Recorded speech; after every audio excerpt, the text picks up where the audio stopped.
வணக்கங்க. இந்த உலகத்திலேயே மிக மிக பேராபத்தான ஒரு ஆயுதம் எது அப்படின்னா அமைதிங்க.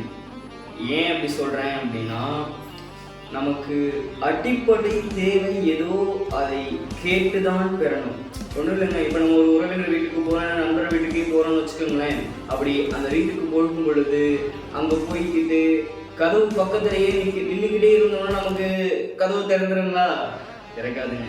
கதவை என்ன பண்ணணும்? நம்ம தட்டணும். கதவு தட்டினால்தான் திறக்கும். அதே மாதிரி உங்களுடைய அடிப்படை தேவைகளுக்கு கேள்வி கேட்டால்தான் உங்களுக்கு அது கிடைக்கும். நீங்க வேணும் போய் கேட்டாதான் உங்களுக்கு கிடைக்கும். அப்படிங்கும் பொழுது இன்னைக்கு யாரை பத்தி பேச போறேன் அப்படின்னு உங்களுக்கு நல்லா தெரிஞ்சிருக்கும்னு நினைக்கிறேங்க.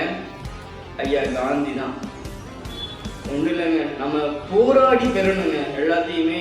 நம்ம வாழ்க்கை அப்படின்றதே ஒரு போராட்டம் தான். அந்த போராட்டத்தை நம்ம போராடி பெறணும். அப்படி போராடி பெறாமல் அமைதியா இருந்து பெற்றுட்டோம் அப்படின்னா அது பிச்சைங்க. அப்படி கிடைக்கக்கூடியது நமக்கு தேவையில்லைங்க. பிச்சை நமக்கு தேவையில்லை. நம்ம போராடி நம்ம பெறணும். அதுக்கு பெயர் தான் நமக்கு கிடைக்கக்கூடிய சுதந்திரம் அப்படின்னு சொல்லுவாங்க. எல்லாருக்குமே அடிப்படை தேவை இருக்குங்க. அதே மாதிரி இங்க இருக்கக்கூடிய எல்லாருக்குமே இருக்கு. அதை நம்ம கேட்டுதான் பெறணும். நமக்கு ஒருவேளை சண்டை போட்டுதான் பெறணும் அப்படின்னு இருந்துச்சு அப்படின்னா சண்டை போட்டுதான் பெறணும்.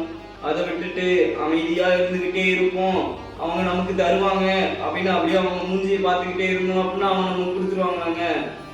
உண்மையாவே ஆங்கிலேயர்கள் சுபாஷ் சந்திர போஸின் அந்த இராணுவ படைக்கு பயந்துதான் நமக்கு சுதந்திரத்தை கொடுத்தாங்க. நீங்க வாசிக்கிறவங்களா இருந்தா தெரியுங்க.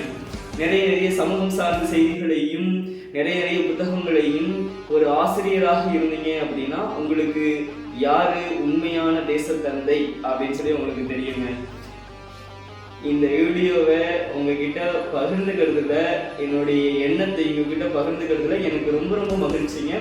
ரொம்ப நன்றிங்க. அடுத்த காணொலியில் வேற யாராவது பற்றி பேசுவோம். யாரை பற்றி பேசலாம் அப்படின்றத பற்றி நீங்கள் சொன்னீங்க அப்படின்னா ரொம்ப நல்லா இருக்கும். மகிழ்ச்சி. நன்றி.